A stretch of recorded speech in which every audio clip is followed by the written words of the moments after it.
All right, and we are live. Welcome back, everybody, to the No Limits podcast.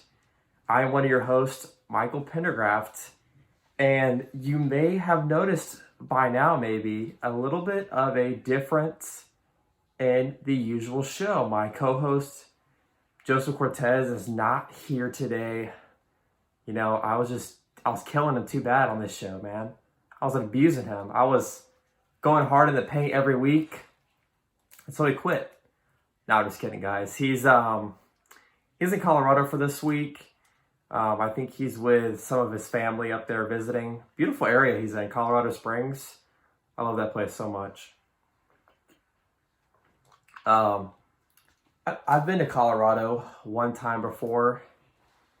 I don't know if this is his first time going or not, but I definitely would love to live there and move there.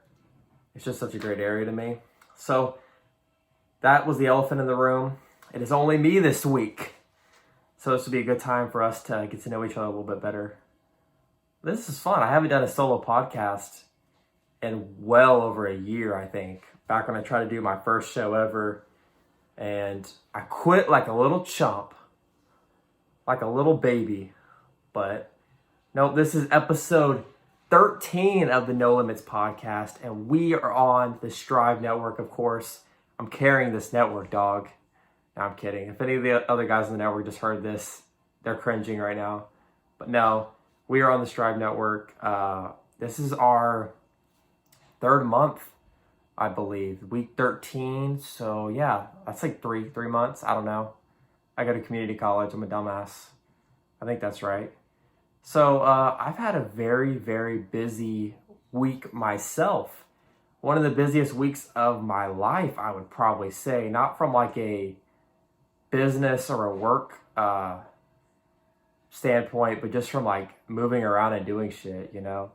I went to San Diego, flew out to San Diego, California from here in San Antonio on Monday night. And I was in San Diego and Los Angeles Tuesday, Wednesday, Thursday, and Friday. And we flew home late Friday night. So I was gone for 4 days. And then I'm recording this right now on Sunday. I know the podcast drops on Monday. And yeah, you know, being gone for 4 days, but it felt like much longer, you know. I think traveling and flying out places and being in a completely different time zone and area and place in the world, it exhausts you for real. Like, I don't know how some of these fools like travel across the country all the time. Like they go from one city to the next like every day, especially like when they're like tour or some shit like that. I couldn't even imagine trying to do that. I don't know, maybe I get used to it, but I love the idea of flying because it's like so fast and easy to get there, but something about just like sitting in that seat for that long just completely wears you out, you know? Like I think it's the worst, like whenever like you're sitting there on the plane, like you feel the blood clots coming on, you know? and and especially if you're in the middle seat and you're next to like two strangers and you don't want to get up and like, hey, can I walk around or can I go to the restroom? You don't want to bother them, especially like when they're asleep. So you're just like sitting there like a little schoolboy who's got to piss, but you're too scared to ask the teacher to go to the restroom, you know? And so I was out in California for a couple of days. I walked around the Staples Center while the game was going on Christmas Day between the Clippers and the Lakers. That was a really, really fun experience.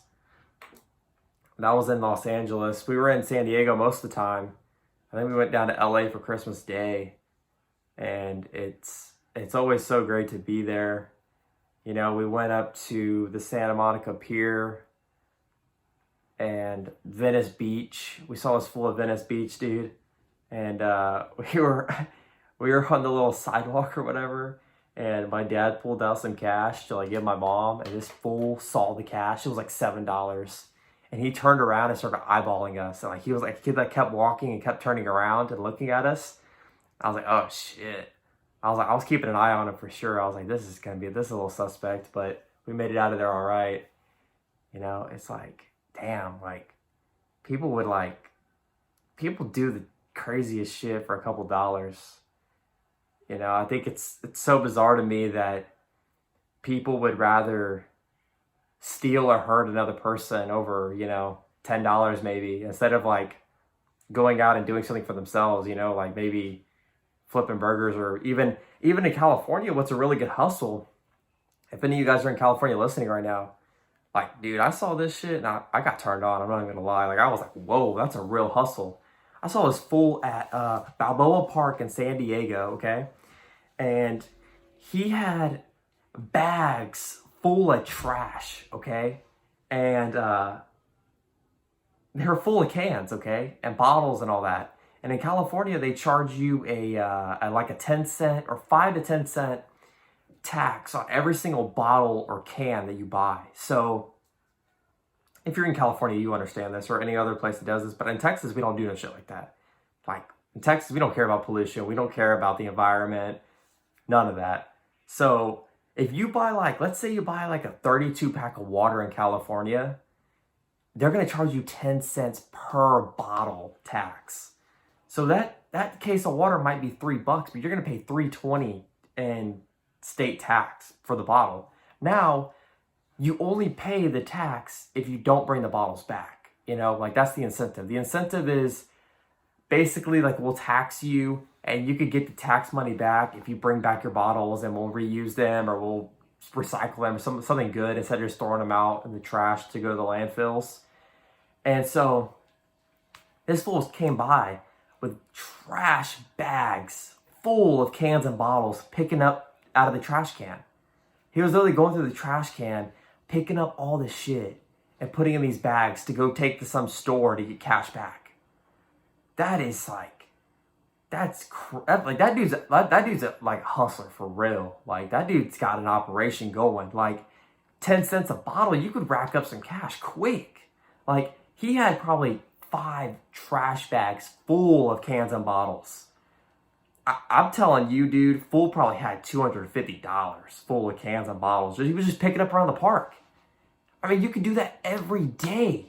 And like, not only are you making money, but I mean, you're also helping out the environment. You know, you're helping out the planet, if you want to say that, and making straight cash. I saw that and I was like, holy cow, that's crazy. Because like, I guess if you're not always in like the mindset of like hustling and trying to like, you know, find a good deal or make some money, or try to, you know, like, you know, just hustle and find savvy and creative ways to do things, you'd probably just look at it as like some guy digging through trash, you know, like why is he doing that? Like he's a loser or something. But I saw that and I was like, holy cow, that's a nice hustle for real. Like in California with them damn rents and that real estate is so high, man, if you're short on rent money one month, all you gotta do is just go down the sidewalks, go down the streets and pick up bottles and trash, and you make some cash. I may have to make like a YouTube video or something next time I go out there and like try that out. Like pick up some bottles and stuff, see how much money I can make. I think that'd be awesome. Shout out to that guy for that. That was very inspiring for me to see. And we were in San Diego for a couple of days for sure. You know, beautiful weather out there. Beautiful beaches and oceans and just a great environment. So much better weather than out here. But you know, it's the taxes out there are crazy, and the cost of living is really high. You know, in California, like in Texas, the amount of home that you can buy for like $750,000 is insane. Like where I live, like $350 and above is an expensive house.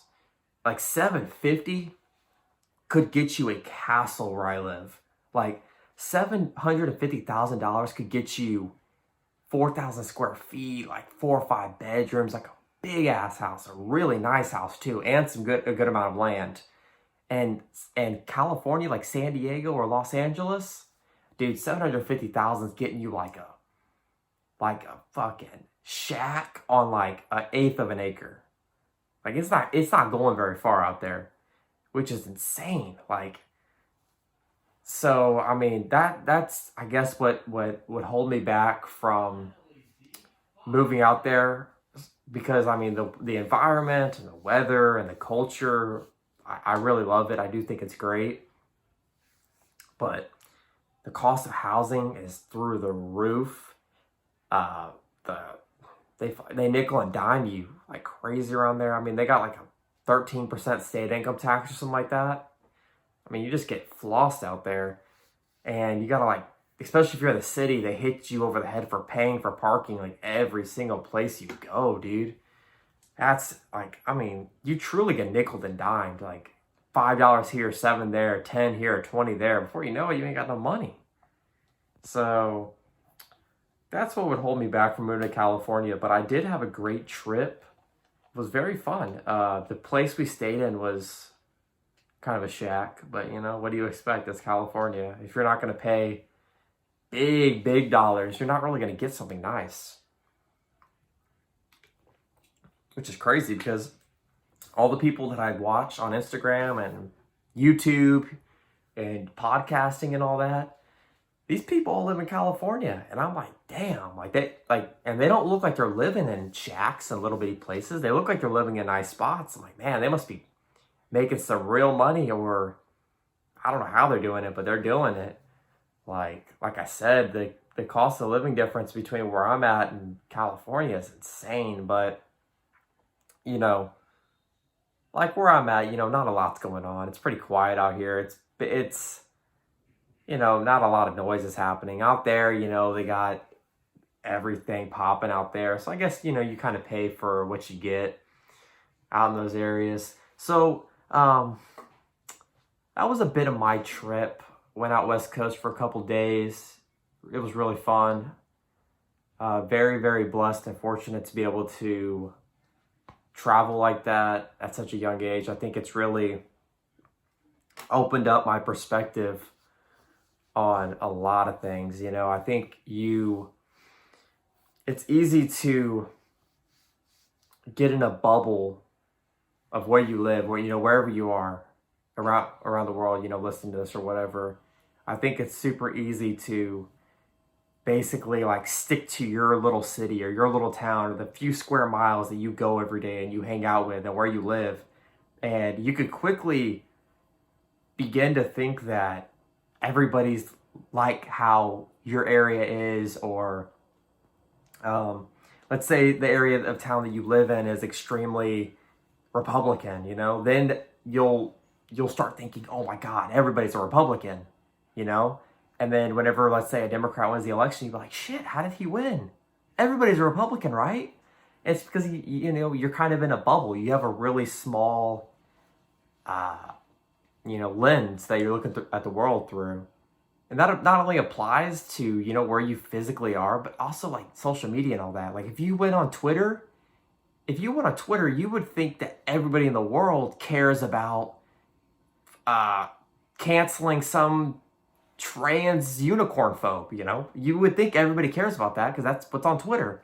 But you go out in real life, you'll never hear anybody say that, you know? So it's like, it's just these little bubbles that people can put themselves in, and I take great pride in getting myself out of bubbles.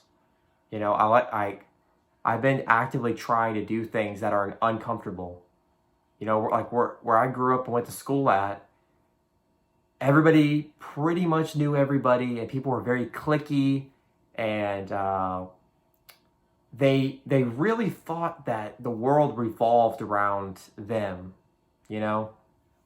And if I just allowed myself to never leave this area, never stop talking to these people, never be around this environment, you would think that this is the world. This little bitty little town or this little city is the world, and it's just not. Like, the world's so big.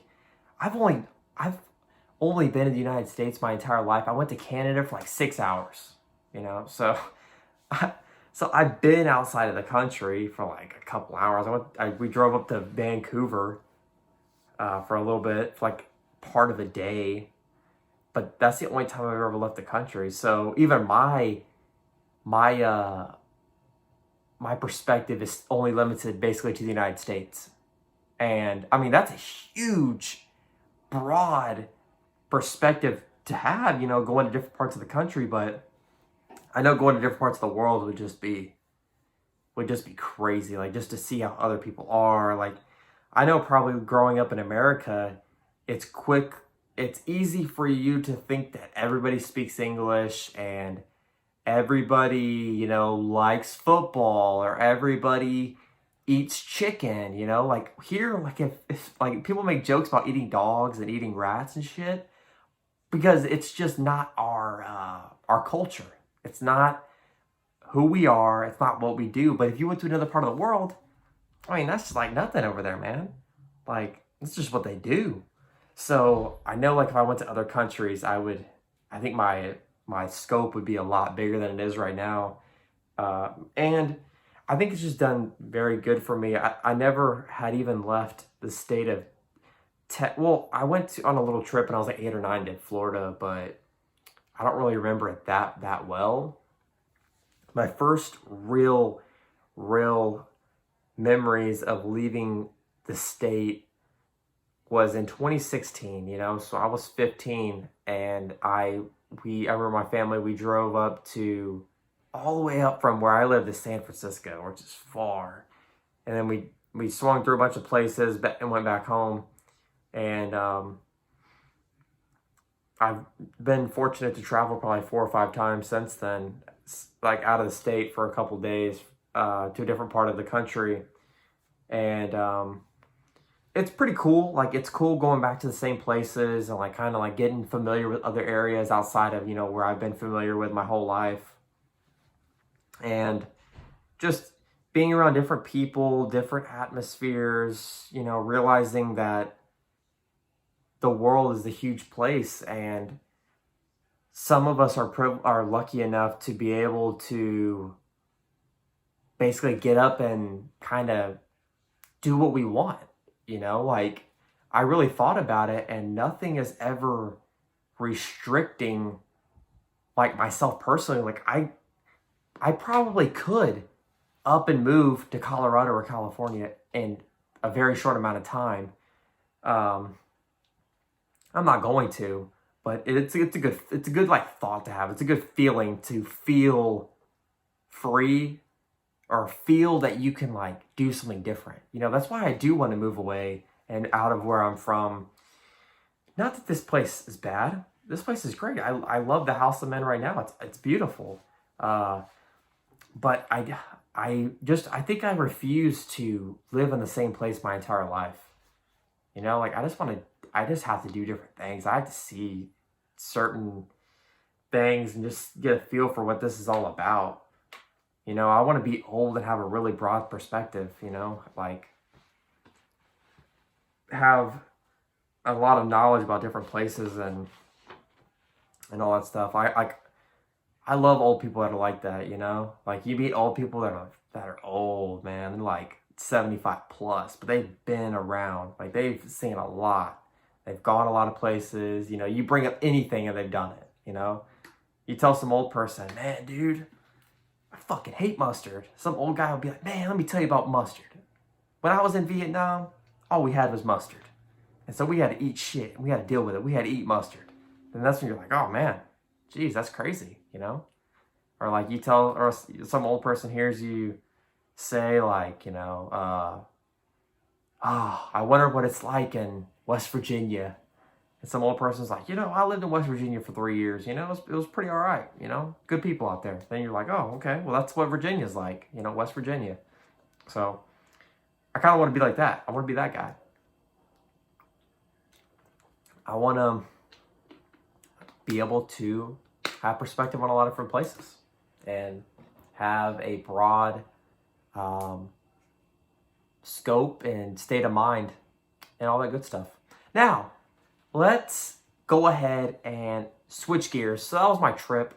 Went out to California for a couple days. That's where I've been the past couple days.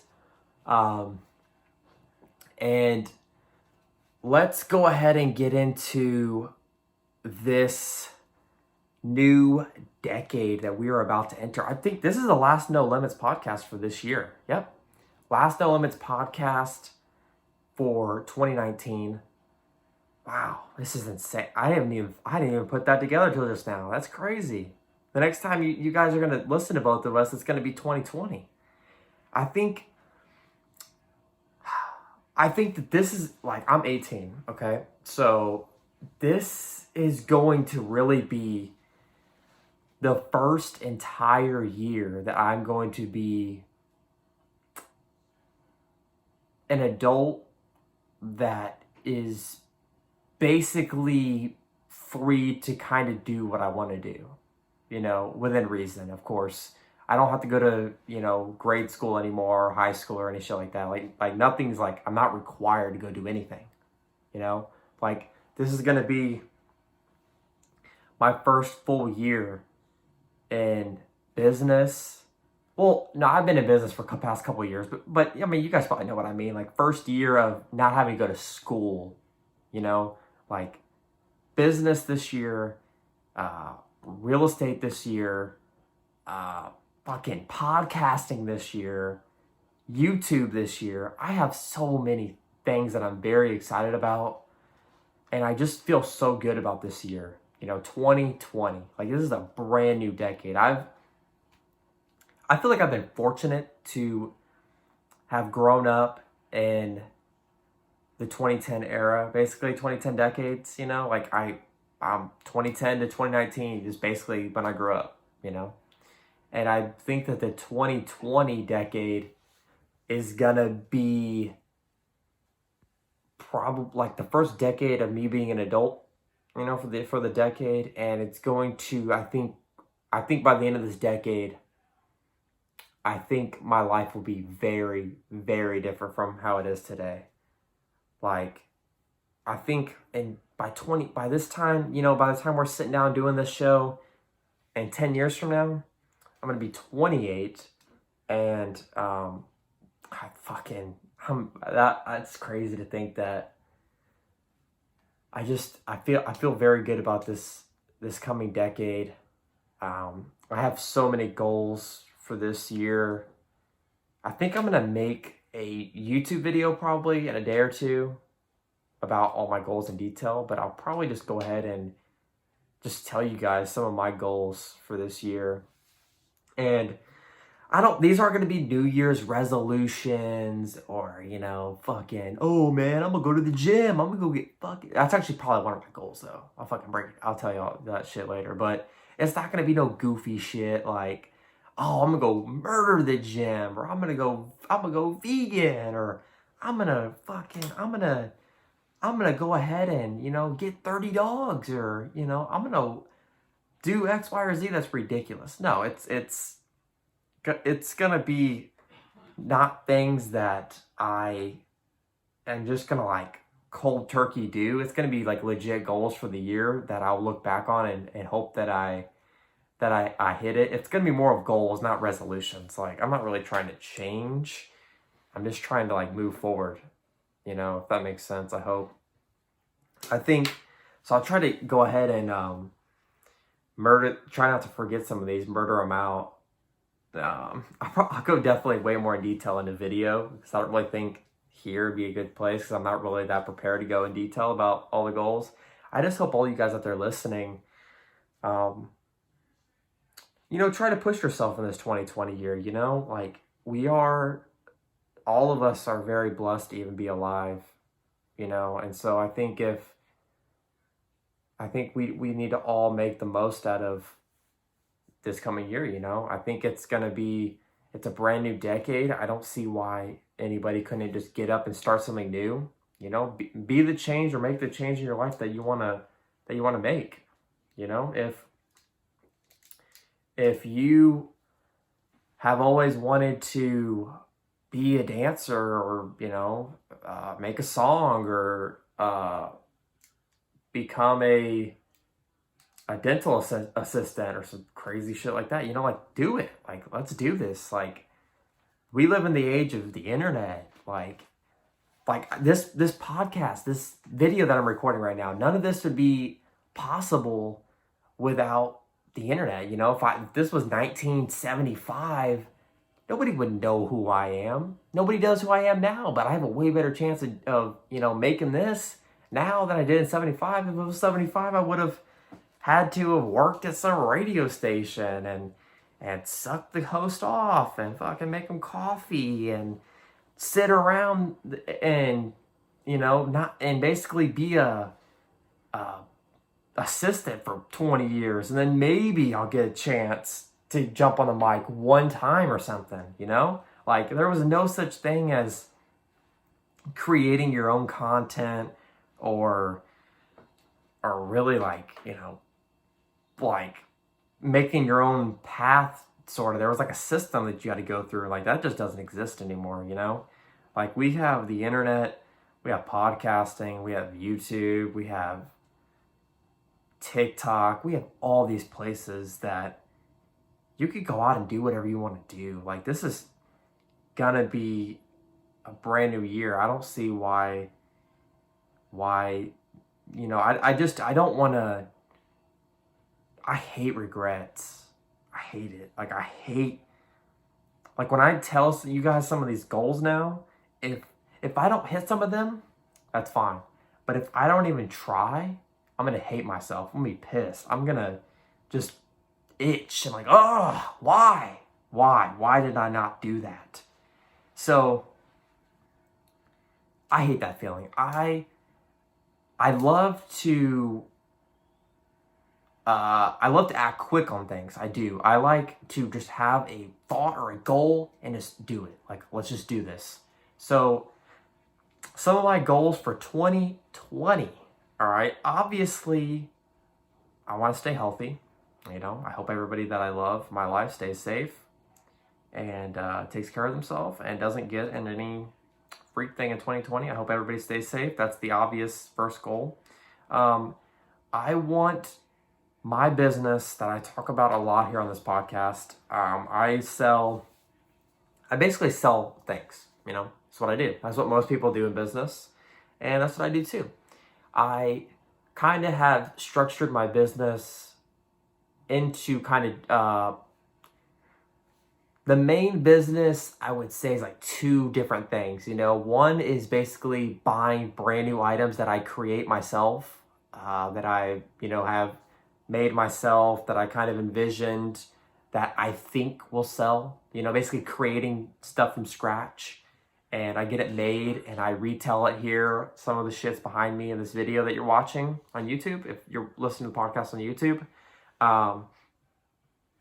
So that's one half. That's the majority of my business, is my retail sales that I made myself. And then I also have another segment of my business, just reselling shit. That's whenever I talk about the yard sales. I talk about the Goodwills. I talk about Ross. I talk about TJ Maxx. I talk about all these places, the fucking outlets. Like, like, my business is fun. I love doing all my work, but the resell, the flip stuff is just such a high, dude. Like, whenever I go out and I go to Ross and I buy a jacket for $15, I flip it on eBay for $60, somebody might as well just put a fucking crack rock into my goddamn arm, Like, it's that hit. It's like, oh, this is awesome, Like, sure, in the grand scheme of things, I made 20 profit. Ooh, $20, ooh. But like, dude, it's just like the process of the hunt, of finding it, of, selling it. It just feels so good.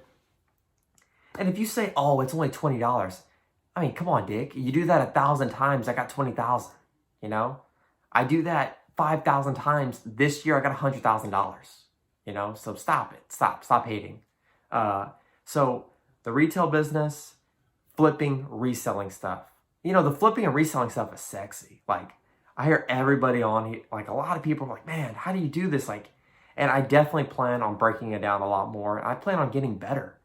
Because the good thing about the resale business is, like, there's always room for improvement. Always. Like, if you're a reseller and you're like, oh, well, I got it made, I can't learn, I can't pick up anything new. You're lying. You're lying. There's always fresh shit that you can do, new places to go to.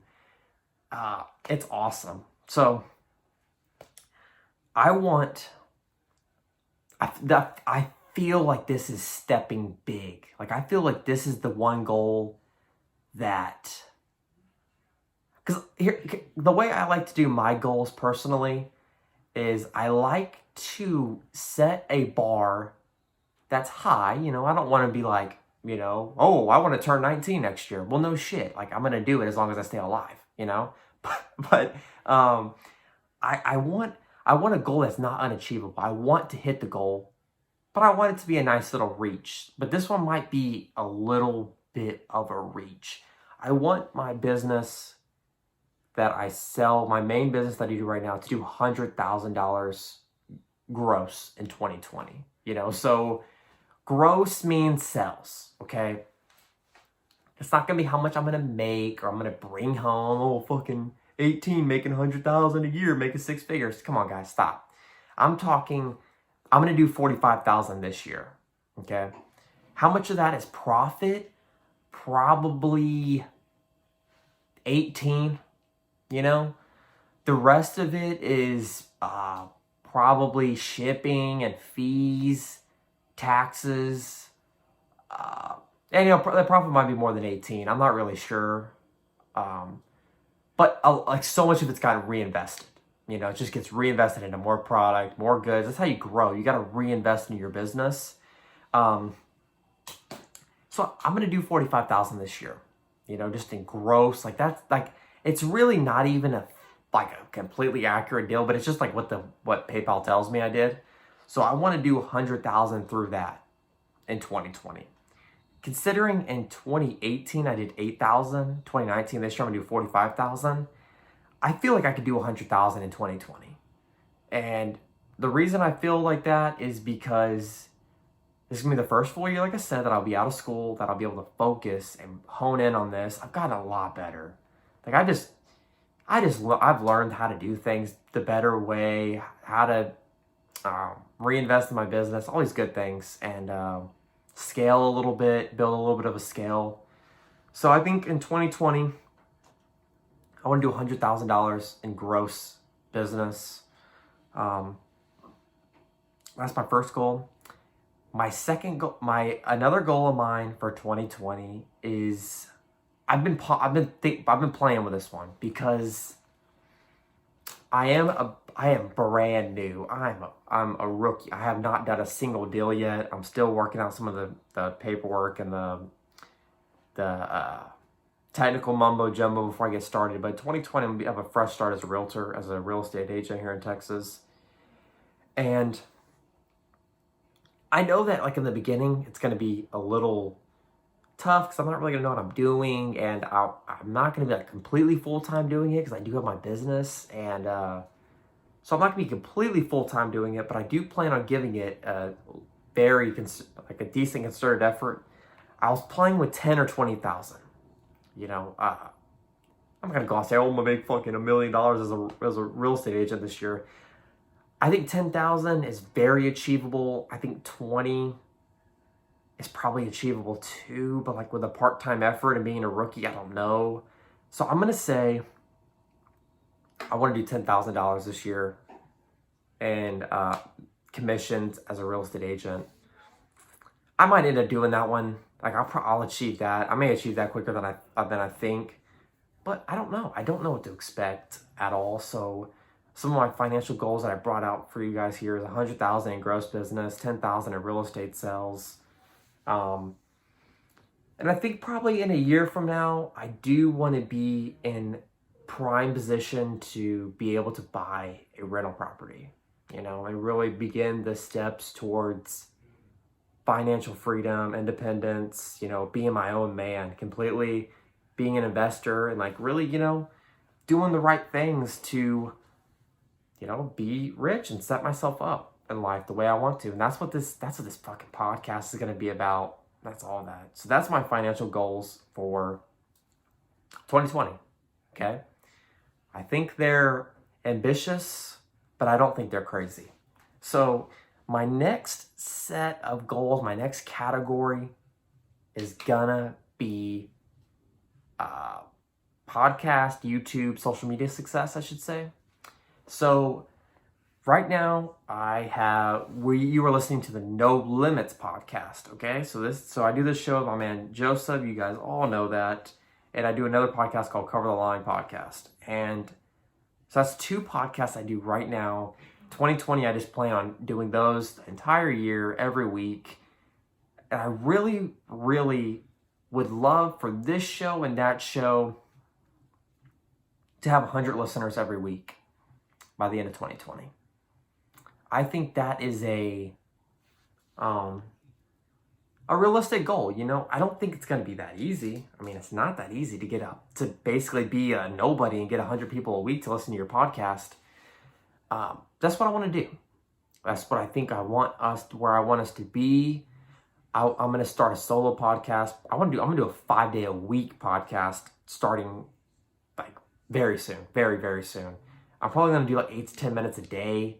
But I want to do a 5-day-a-week podcast. Maybe that can get some real good momentum and be easy listen for people to break down and listen to. So in 2020, I want to have basically this podcast, Cover the Line podcast, and my daily podcast that I do. Okay, so those are my podcasting goals. I think I want this show, and like I said, the podcast to have 100 plays a week average. And I'd really love for the YouTube for Strive Network to be completely caught up with every video that we do, of every podcast that we make. I'd really love to have that YouTube at 500 subscribers by the end of 2020. 500 subscribers, you know. I just think 500 is that's a decent sized little egg, you know, a little nest that we got going on Strive for the YouTube. I'm going to start doing personal YouTube videos consistently in 2020. Not, I want to. I'm going to fucking just hone this, try to get this down. Like, I want to do this. I want to do this for years. And there's no excuses anymore. I don't go to school. I don't fucking, who gives a shit what people say or think? I need to do this. And so I think in 2020, I'm not going to put a number on my YouTube, because I don't know what to expect. All I want to say, my goal is to make a video once a week and try. That's my goal for 2020 with YouTube. I've done a better job than I was before. I want to get consistent on Instagram. I want to post often. I want to post often on Twitter. I want to, gain my following and presence on there. I want to meet more of you guys. I want to have a good time. I want to put out content that people enjoy seeing. I've consumed content for years and years, and I want to create as well, and I want to give what other people have given to me, if that makes sense, you know? So 2020, man, I want to just have fun and just work hard and just, 'cause that's the shit, man. Like, I love what I do. Like, all the fucking my business, real estate, fucking make a podcast, YouTube videos. This is fun. This is all just so fun. And so I don't ever want to hear somebody say, oh my God, like all you do is work and all you do is fucking all this shit. That's not true. I have a lot of free time. And second, I love what I love it. Like, I'm addicted to this shit, man. So 2020, I want to take all the good things that have happened to me in 2019, because 2019 has been the best year of my life. I can't speak for everybody listening, but it's been the best year of my life. I've done a lot this year. The first half of the year, I was a high school student. I wasn't doing anything. And then before I knew it, I went to real estate school. And then I finished a semester of college this year. Fuck college and school and all that. Dude, my business went from being a hobby joke, something that I always that I wanted to do, and basically my family, my parents and all that, kind of being like, you're doing good. So like now like it's finally getting some momentum where it's like, this is a real deal. Like this is a real moneymaker. Like this is really how I'm getting paid. I almost completely forgot. I freaking quit my job in 2019, like I was fucking pushing carts, like I went from basically student and working to basically being full-time self-employed this year, like it's been a great journey this year. And I hope that 2020, I just put more work in, just continue just to see this path through, do good things, and keep the momentum going. Like for me, I hope this podcast brings people joy. That just means so much to me. Getting consistent with this alone has just made me feel so much better. Like in 2018, I bought this mic here, I did a podcast for a month, and then I got a good amount of listens, and the listens don't matter. It's what was inside. I just probably wasn't ready. I was doubting myself. I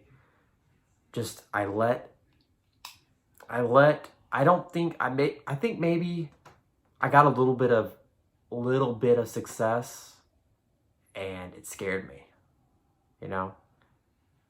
which is weird. That's a weird thing. I know like maybe somebody who's never put out a piece of content wouldn't understand this, but a lot of you guys probably do understand this. When like my first podcast I ever did got 300 plays, and something about getting a little bit of traction puts on pressure to deliver. And I just think I crumbled underneath that pressure. But we've been doing this now for 3 months, like I said, every week, showing up, putting out the good content, making podcasts for all you guys, having fun, like letting out all my thoughts and expressions. And I've been consistent, and just feels good. Like I feel like this medium, this podcasting thing, I feel like as if I finally kind of made a breakthrough. Joseph made a breakthrough. My friend Spencer, who's on Strive Network as well, made a breakthrough. It's really great. It feels good having something that is a thought or an idea and put it into motion. Like, did I think that anybody would listen to my podcast? Nope. There was no need to, I'm a nobody. But I'm like, man, everybody starts at this place, Everybody starts at zero. And I'm loving being at zero right now. It's just, I'm very blessed, I'm very happy, I'm very fortunate, and I'm very excited for 2020. Very excited for this podcast, No Limits, Strive Network, just fucking hustling this year, like just no excuses, making things happen, bettering my life, and hopefully you guys, better your life as well, and you guys have a great year. I hope all you guys had a very Merry Christmas. I hope your holidays were amazing. I hope your New Year's is even better. Okay, I hope all of you little virgins out there get a kiss on New Year's Eve. Fun fact here, I've never gotten a kiss on New Year's Eve, okay? It's a fact, all right? It just never happened. I just was never... Most of the time on New Year's Eve, I'm in my bed watching some fucking YouTube. Just a fact. Like, I can't even stay up till midnight most times. I'm sleepy. I'm not watching that ball drop. I gotta go to bed, bro. I'm tired, man. I'm an old ass man. I gotta go to sleep. So I hope all you guys get lucky on New Year's Eve. Get yourself a little bit of fucking action, maybe.